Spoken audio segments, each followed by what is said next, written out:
అందరికీ నమస్కారం. నిర్మలా భక్తి సాగరం ఛానల్‌కు స్వాగతం. ఈరోజు మనం సకల సౌభాగ్యాలు అందించే వరలక్ష్మి వ్రత కథ గురించి తెలుసుకుందాం. వరలక్ష్మి వ్రతం చేస్తున్న ప్రతి ఒక్కరూ తప్పనిసరిగా వరలక్ష్మి వ్రత కథను పఠించాలి. వ్రత కథను గురించి సవివరంగా తెలుసుకుందాం. పవిత్రమైన శ్రావణ మాసంలో చేసుకునే వరలక్ష్మి వ్రతం చాలా విశిష్టమైనది. ఈ వ్రతాన్ని మహిళలందరూ తప్పనిసరిగా చేసుకుంటారు. కలశ స్థాపన చేసి అందంగా అమ్మవారి ప్రతిమను ఏర్పాటు చేసుకొని ముత్తైదువులను పిలిచి వ్రతం ఆచరిస్తారు.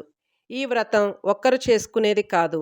ముత్తైదువులను పిలిచి సంతోషంగా మనతో పాటు వారికి కూడా అమ్మవారి అనుగ్రహం కలగాలని కోరుకుంటూ చేసుకుంటారు. వరలక్ష్మి వ్రతం రోజు దీనికి సంబంధించిన కథ చదువుకోకుండా వ్రతం పూర్తి కాదు. ఈ వ్రత కథ స్వయంగా పరమేశ్వరుడు పార్వతీదేవికి ఉపదేశించారు. ఈ వ్రతాన్ని చూసినా, వ్రతం చేసినా, వ్రతకథ విన్నా పుణ్యఫలం దక్కుతుందని చెబుతారు. వ్రతకథ సౌనకాది మహర్షులను ఉద్దేశించి సుతమహాముని ఇలా చెప్పారు. మునులారా, స్త్రీలకు సౌభాగ్యదాయకరమైన వ్రతం గురించి పరమశివుడు పార్వతీదేవికి చెప్పారు. లోకోపకారం కోరి ఆ వ్రతాన్ని గురించి మీకు కూడా తెలియజేస్తున్నాను, శ్రద్ధగా వినండి. పరమేశ్వరుడు ఒకనాడు భస్మ సింహాసనంపై కూర్చుని ఉండగా నారద మహర్షి, ఇంద్రాది దిక్పాలకులు ఈశ్వరుడిని స్తోత్రాలతో కీర్తిస్తున్నారు. ఆ మహత్తర ఆనంద సమయంలో పార్వతీదేవి పరమేశ్వరుడిని ఉద్దేశించి, నాదా, స్త్రీలు సర్వ సౌఖ్యాలతో పుత్రులతో తరించుటకు తగిన వ్రతం గురించి చెప్పమని అడిగింది. దేవి, నీవు కోరినట్టుగా ఒక వ్రతం ఉంది. అదే వరలక్ష్మి వ్రతం. శ్రావణ మాసం 2వ శుక్రవారం ఈ వ్రతాన్ని ఆచరించాలని చెప్పాడు. అప్పుడు పార్వతీదేవి ఈ వ్రతాన్ని ఆదిదేవతలు ఎవరు చేశారని ప్రశ్నించింది. ఎలా చెయ్యాలో తెలియజేయమని అడిగింది. పూర్వకాలంలో మగధ దేశంలో కుండినము అనే పట్టణం ఉండేది. ఆ పట్టణంలో చారుమతి అనే ఒక బ్రాహ్మణ స్త్రీ ఉండేది. ఆమె సుగుణవతి, వినయ విధేయురాలు, దైవభక్తి కలిగిన మహిళ. ప్రతిరోజు ప్రాప్తకాలాన నిద్రలేచి భర్త పాదాలకు నమస్కరించి గృహకృత్యాలు పూర్తి చేసుకుని అత్తమామలను సేవించుకుంటూ జీవిస్తూ ఉండేది. ఒకనాడు వరలక్ష్మీదేవి చారుమతికి కలలో సాక్షాత్కరించింది. ఓ చారుమతి, శ్రావణ పౌర్ణమి నాటికి ముందు వచ్చే శుక్రవారం నాడు నన్ను పూజించు.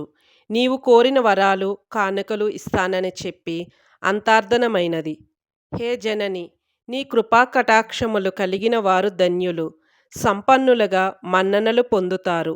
ఓ పావని, నా పూర్వజన్మ సుకృతం వల్ల నీ దర్శనం నాకు కలిగింది అని పరిపరి విధాల వరలక్ష్మీదేవిని స్తుతించింది.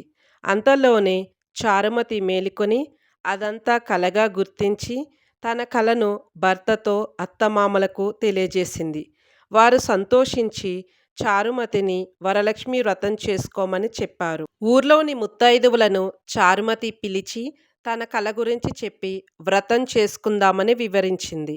శ్రావణ శుక్రవారం రోజున పట్టణంలోని స్త్రీలందరూ ఉదయాన్నే లేచి తలస్నానం చేసి నూతన వస్త్రాలు ధరించి చారుమతి గృహానికి చేరుకున్నారు.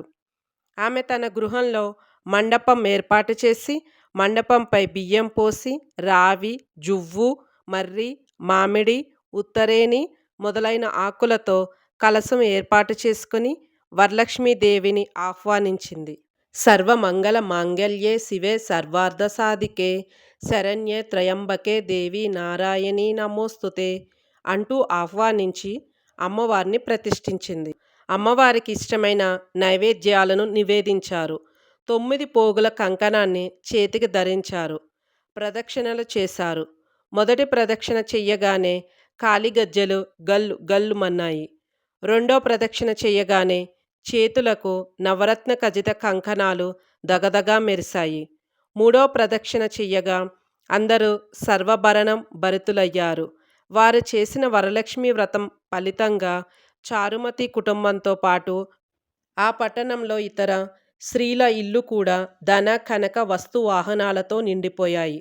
ఆయా స్త్రీల ఇళ్ల నుంచి గజతరగ రథ వాహనములతో వచ్చి వారిని ఇళ్లకు తీసుకెళ్లారు. వారంతా మార్గమధ్యంలో చారుమతిని ఎంతగానో పొగుడుతూ ఆమెకు వరలక్ష్మీదేవి కలలో సాక్షాత్కరించి అనుగ్రహించగా, వరలక్ష్మి వ్రతంతో మనల్ని కూడా భాగ్యవంతులను చేసిందని ప్రశంసించారు. అలా ప్రతి సంవత్సరం వరలక్ష్మి వ్రతం చేసి సకల సౌభాగ్యాలు, సిరి సంపదలతో జీవించారు. మునులారా, శివుడు పార్వతీకి ఉపదేశించిన వరలక్ష్మి వ్రత విధానాన్ని సవివరంగా మీకు వివరించాను. ఈ కథ విన్నా, వ్రతం చేసిన, ఈ వ్రతం చేసినప్పుడు చూసిన సకల సౌభాగ్యాలు, సిరి సంపదలు, అష్టైశ్వర్యాలు కలుగుతాయని సుతముని, సౌనికాది మహర్షులకు చెప్పారు. ఈ వ్రతం చేసుకుని అక్షతలు తీసుకొని శిరస్సుపై వేసుకోవాలి. ఆ తర్వాత ముత్తైదువులకు తాంబూలాలు, పసుపు కుంకుమలు ఇవ్వాలి. అమ్మవారికి పెట్టిన నైవేద్యాన్ని, తీర్థప్రసాదాలను తీసుకోవాలి. మీ ఆసక్తికి ధన్యవాదాలు. ఇప్పుడే ఛానల్ను సబ్స్క్రైబ్ చేయండి. ఒక్కసారి సబ్స్క్రైబ్ చేస్తే నా ఛానల్ మీ ఇంటికే వస్తుంది. Thank you.